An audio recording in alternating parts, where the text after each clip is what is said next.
Volume 3, Chapter 3 At the Slave Market. Sato's here. There's this so-called uncanny relationship. Even though I didn't want to, we meet again. It seems to be fate. The slave market occupies around 200 to 300 meters in diameter of the square. Bonfires are lighted every 20 meters away.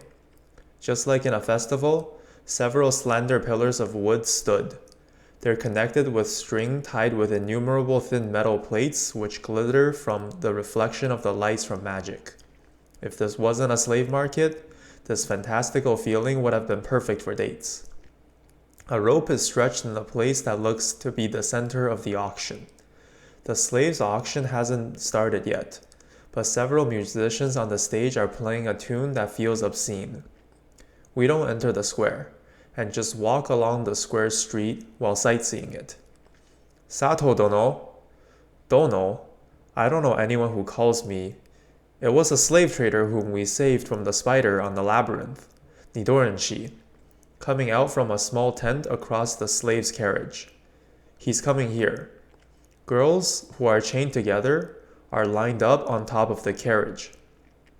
The slaves on that carriage are the exhibit for the auction today. There are those who have arithmetic and secretary skills among them. How about hiring one, Sato dono? Since they're all properly educated, they're all virgins, but I can guarantee that no one will refuse for the nighttime. Educated, huh? Oops. Rather than thinking the irony, I have other business. I'm sorry, but I must make our slaves here go through formal procedure first before thinking of getting a new one. Oh yeah, do you want to sell them? If so, please do use our firm. If it's now, you can exchange for beautiful virgin slaves. How about it? He sure pushes hard. I don't have the slightest intention though. Not one bit. So please don't hold my sleeves while looking up so anxious. I brush Pochi and Tama's head briskly. I can't see behind, but I can feel Lisa being nervous. I've said this before, but I don't have any intentions to sell them. Yes, I do want to release them though. Pochi and Tama relaxes their grip on the robe. Is that so? That's regrettable. Then what kind of procedures do you want? It's not about releasing the slaves, is it?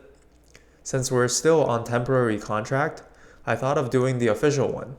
Do you know the place where the procedure can be done? If it's that, then I can do it here, since I have a subordinate who has the contract skill. Then, could you do it? Certainly. We're invited inside Nidoranshi's tent and offered chairs. He instructs the subordinate man to prepare for contract. Since the document's content is already fixed, we only need to write the master and slave's name to complete. Then, please write your name here. The slaves' names are not written, so please put their thumb marks using this ink. I sign at the place the man directed.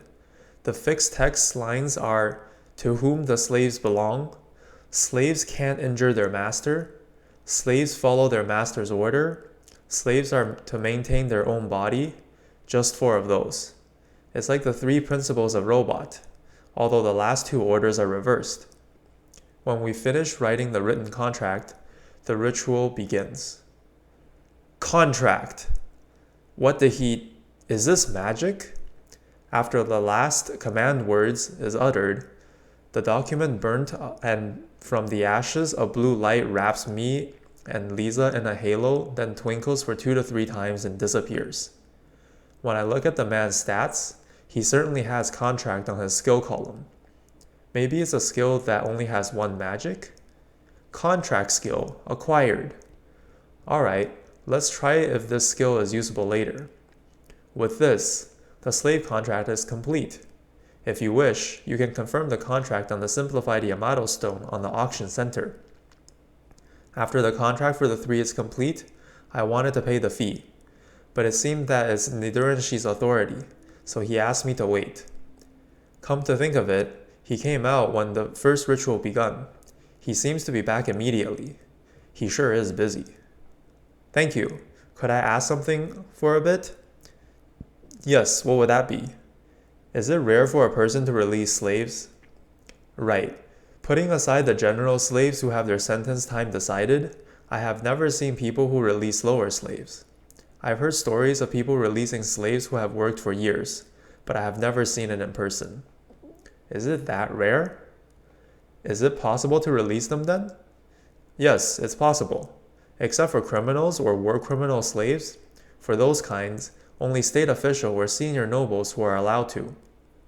For releasing, is it the same as the contract earlier? That's right. I've done releasing general slaves several times before, with the contract skill earlier. It's possible to annul the contract too. Since we're here already, should I just release the beatskin girls too now? I can just employ them if they hope for it after the release. Master, it's presumptuous of me, but please allow me to intrude on the conversation. Lisa, who was lowering her head in silence while listening to us, begins to talk. I wonder if Pochi and Tama were nervous with the ritual. They're sleeping while hugging Lisa's legs. It's okay. What is it? If it's no trouble for Master, then please don't release us if possible. She's saying it slowly and clearly. Are you an Esper? Or rather, why doesn't she want to be released? Isn't it better to be free? Certainly. In this Earl's territory, beastkin and lizardkin can't exist unless they're slaves. If they're seen by the army, then they would be exiled. There's a high possibility of getting lynched to death. Yes, furthermore, my tribe is no more, and just like you've heard back then, Pochi and Tama are in similar circumstances. They can try to rely on their tribes, but for people who have no relatives, they will be treated lower than slaves. I'm glad that Pochi and Tama are sleeping. Seemingly to break the heavy atmosphere, Nidoran Shi brings 5 girls in.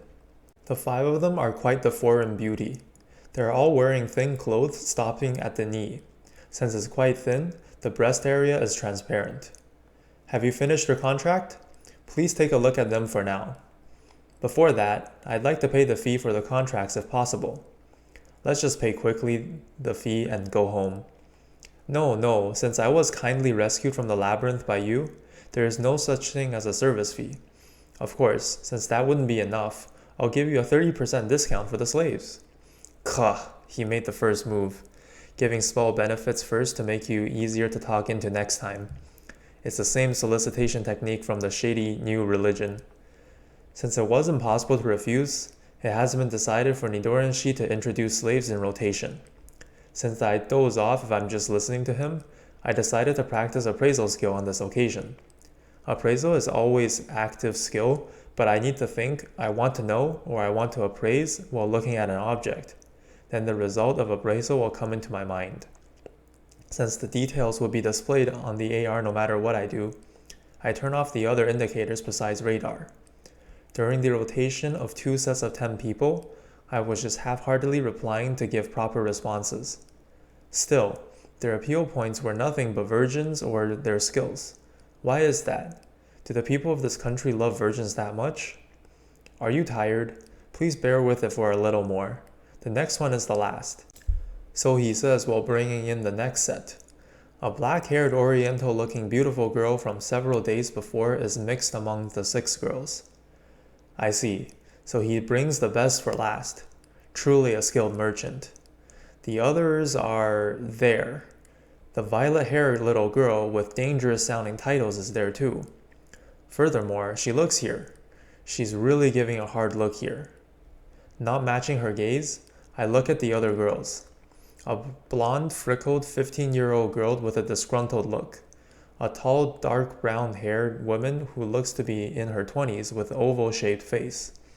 And a dull, blonde, less than 10-year-old little girl that looks too thin. A braided, red-haired 15-year-old who looks like a plain literature girl. A lot of them looks inferior to the 10 before them. Do they have some kind of special skills? When I try to look with appraisal, the freckles girl has negotiation.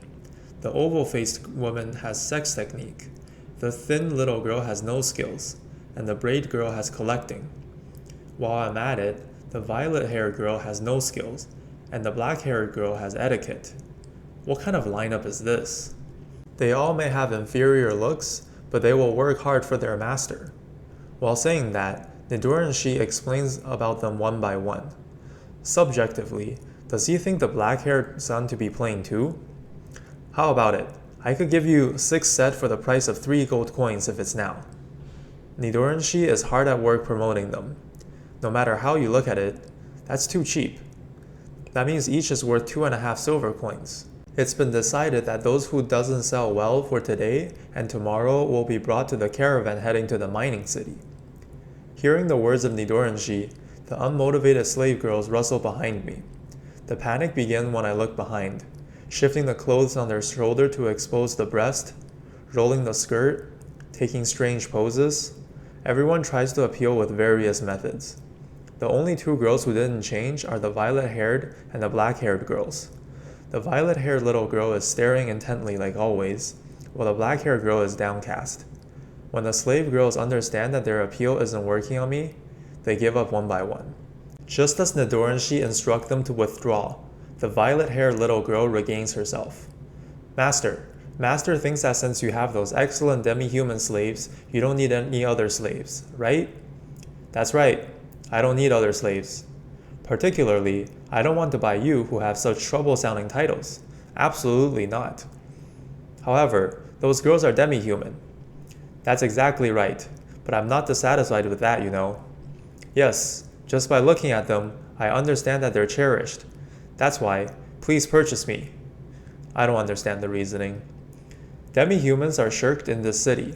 If you only have those girls as slaves, then you wouldn't even receive a bread if you make them go shopping. I see. I didn't think about that before. However, I don't have to buy slaves just for chores. I'd ask the maid at the inn. Yep, don't need it at all. If I was there, I could do the chores in place of those girls. The price is reasonable too. So please, by all means, purchase me. The violet-haired little girl looks up for appeal. Hair that hasn't been cut to shoulder length, moist violet-colored iris, thin small lips, trembling small shoulders. If I'm into little girls, then I probably wouldn't hold up. I guess I'll buy? Even though I'm not into little girls, I thought that she's charming. No, wait. I don't need it. Do I? But I feel like I absolutely have to buy her. Then I purchased the violet-haired little girl, Arisa, and per her recommendation, I also bought the black-haired girl, Lulu. Despite still questioning myself, I become the master of the 2 slave girls in addition to the beastkin girls.